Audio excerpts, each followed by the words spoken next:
lipsa curajului. Tu, olandez, tu să rostești cuvinte de familie și noblețe? Rușine! Rușine să-ți fie! Am cunoscut mulți compatrioți ai tăi, în nenumărate rânduri, și în deosebite pungi.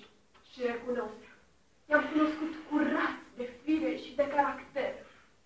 Dar tu, negreșit, ești minciunos, cal, bastard, căci ți arăți, nu vă că și-ți primi. El face foarte bine, dar tu îmi face rău. Căci ți arăți arama, foarte de puține sfială. Uite cu ce faci tu, Vălin. De ce fac eu? Nu faci nimic. Eu face și ea nu se întoarce. Să nu se întoarce. Și în primul rând, nu se văd ochii. Valeria, toburile astea, ele nu trebuie să fie la repetiție.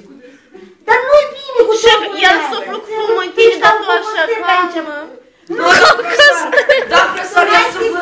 Niciodată bine cu toburile. Eu cred că suflă. Adică nu trebuie să suflă.